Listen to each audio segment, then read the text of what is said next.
오늘 을미일주. 천간의 을목 그러면 간목은 그냥 머리로 배우고 익히는 거, 을목은 직접 현장에서 익히는 것을 얘기를 하거든요. 그래서 현장에서 직접 체험하면서 배우다 또는 공부한 것을 실천해보다 하는 것을 얘기를 하거든요. 그래서 을목은 화초나 담쟁이 넝쿨 이런 걸로 비유를 했는데요. 그 이유는 직접 부딪혀가면서 자라나는 성향 때문에 을목을 화초라든지 또는 담쟁이 넝쿨 이런 걸로 설명을 했어요. 갑자국의 울축은 갑자에서 머리로 배운 것을 울축이 직접 체험해 가면서 뭔가를 해 나가는 단계, 이것을 얘기를 하는 거고요. 갑술국의 을에 그러면 직접 체험한 것 하면서 뭐가 부족한지를 알아가는 단계를 얘기를 합니다. 그리고 갑신국의 을류는 이제 자신한테 불필요한 것을 잘라내고 정리하고 그러면서 결과를 만들어내는, 그래서 조심스러운 그런 단계라고 얘기를 하는 거고요. 갑오국의 을미하고 오는 것은 자기가 고생도 해봤고 여러 가지 경험도 해봤고 잘라낼 것도 잘라냈으니까 뭘 해도 능숙하게 잘할 수 있다는 자신감을 가지고 있는 것이 을미라고 얘기를 하는 겁니다. 지지의 미토는 꽃이 지고 열매가 맺히는 시점, 근데 아직 맛은 안 들어있는 그런 시점입니다. 그래서 사람으로 비유를 하자면 전문가인 듯 전문가 아닌 전문가 같은 뭐 그런 상태를 미토라고 얘기를 하는 겁니다. 그래서 갑자국의 미토는 신금을 만나서 나무가 더 이상 자라지 못하도록 이렇게 웃자라는 것을 잘라내는 것, 그래서 꼭 필요한 것에 영양분을 공급할 수 있도록 만들어주는 단계를 이제 신미 이렇게 얘기를 하는 거고요. 갑술국의 미토는 개수를 만나서 이제 웃자라지 못하게 잘라냈으면 비로소 촉촉하게 나무를 또는 성장하고 있는 것을 적셔서 열매를 맺게 만드는 것, 즉 전문가가 아직 덜 됐으니까 전문가가 되기 위해서는 지식이 필요해 라고 생각해서 개미하고 만나는 것이고요. 다음에 갑신국에서는 미토가 이제 그 전에 갑술국에서 개수가 미토를 만났으니까 이제 숙성시켜야 될 과정이 필요하잖아요. 그래서 공망이라고 해서 한 템포 쉬는 그런 단계라고 얘기를 하는 거고요. 갑오국의 미토는 을목을 만나서 이제 전문적인 지식을 직접 현장에 가서 실천해 보는 단계, 이렇게 얘기를 하는 겁니다. 그래서 직접 체험하면서 배우고 익힌 을목이 전문가가 되기 직전에 미토를 만났으니 이것이 이제 세상에 대한 경험이 많아서 뭘 하든지 능숙해 보일 수 있고 아는 것이 많기 때문에 주변 사람들한테 말하는 거, 행동하는 것들이 다 주변 사람들이 다 미숙해 보이는 거예요. 그래서 잔소리가 되게 많다라고 얘기를 하거든요. 전문가인 듯 행동함, 뭘 배워도 많이 아는 것 같은 일주, 이렇게 얘기를 하는 거고요. 잔소리가 많다라고 얘기를 해볼 수가 있겠죠. 보통 이제 미월 그러면 풀이 굉장히 잘 자라는 시점이거든요. 보통 양력 7월 정도 되면 풀이 굉장히 무성하게 자라요. 그래서 되게 빨리 자라는 시기인데 실속은 없어요. 왜냐하면 열매가 맺히는 시점은 아니거든요. 그러니까 결실이 맺히고 그러는 것이 아니라 풀만 자라는 시점이에요. 그래서 을목이 미토를 만났으니까 백호라고 얘기를 하는 거거든요. 그래서 백호를 뒀기 때문에 자신의 뜻대로 잘 되지 않으면 욱하는 기질이 튀어나온다거나 그러는 것을 얘기를 해요. 그래서 화나면 무서운 일주, 이렇게도 얘기를 하는 건데요. 욱한다.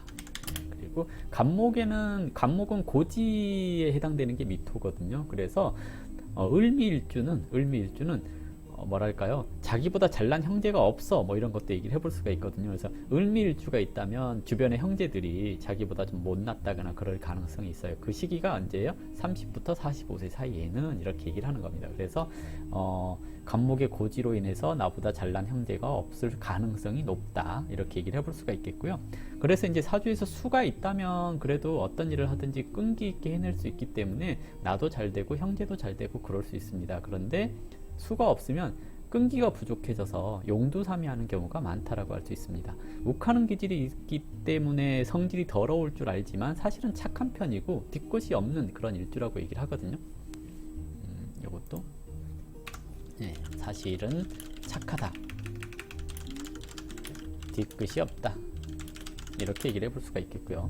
그리고 육친적으로는 편재를 뒀잖아요. 편재를 뒀기 때문에 사람을 만나는 데 있어서 쉽게 친해질 수 있어요. 하지만 격이 없이 만나긴 하는데 내 사람이 아니라고 생각하면 조금 불친절해질 수 있고요. 그리고 전반적으로 대인관계는 나쁘지 않지만 지나치게 간섭하고 잘난 척하는 것 때문에 욕먹는 경우도 있다라고 얘기를 할 수 있습니다. 사주에서 수가 적절히 있다면 이게 난습이 조절이 되기 때문에 주변에 사람들이 많이 모이는 그런 형태라고 얘기를 하거든요. 근데 사주에서 수가 없으면 난하기만 하니까 빨리 친해지긴 하지만 오래 남지 않는 그런 성향이 나타날 수 있어요. 왜? 좀 성격이 불같아서 이렇게도 얘기를 하는 거거든요. 그래서 사주에 수가 있으면 성격이 착해요. 사주에 수가 없으면 성격이 욱해요. 이런 것을 얘기를 해볼 수가 있을 것 같고요. 그래서 대인관계에 있어서 조금 외로워질 수 있고 그런 단계라고 얘기를 할 수 있습니다. 배우자 운에 있어서는 일지에 편제를 뒀기 때문에 믿고 신뢰할 수 있는 사람인가 이것을 중요하게 생각하거든요. 그래서 남자든 여자든 듬직한 사람을 만나기를 원해요. 그래서 남자는 커리어 우먼 같은 여자를 원함 이렇게 얘기를 하고요. 여자는 돈 잘 버는 사람 원함 이렇게 얘기를 합니다. 일지 미중에 정화가 있기 때문에 식신생지가 되는 그런 형태입니다. 그래서 여자한테 잘하기는 하는데요. 자칫 집착하게 되는 경우도 나타날 수 있는 게 남자 을미일주이고요. 여자 같은 경우는 미중의 을목이 관을 극하는 형태이잖아요. 그래서 조금은 남편을 좀 잡는 그런 형태다라고도 얘기를 해볼 수가 있을 겁니다. 그래서 일단 부부 사이가 조금 안 좋은 경우들도 있거든요. 을미일주 여자들 같은 경우에. 근데 수가 주변에 적절히 있으면 스스로에 대한 통제를 잘할 수 있으니까 나쁘지 않다라고 얘기를 하는 거고요.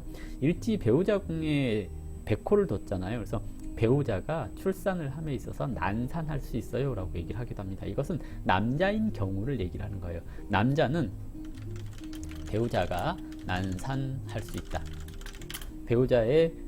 배우자가 백호살을 맞았다라는 얘기거든요. 남자 같은 경우에. 그래서 직업적으로 뭐 군인, 경찰, 의료계통 쪽 종사자 또는 말을 많이 한다거나 운동을 격하게 하는 그런 사람들을 만나면 이게 백호라고 하는 살이 다른 데로 발산이 됐기 때문에 괜찮아요. 근데 그러지 않을 경우에 배우자가 출산할 때 제왕절개를 통해서 출산을 한다거나 그러는 경우가 좀 있고요.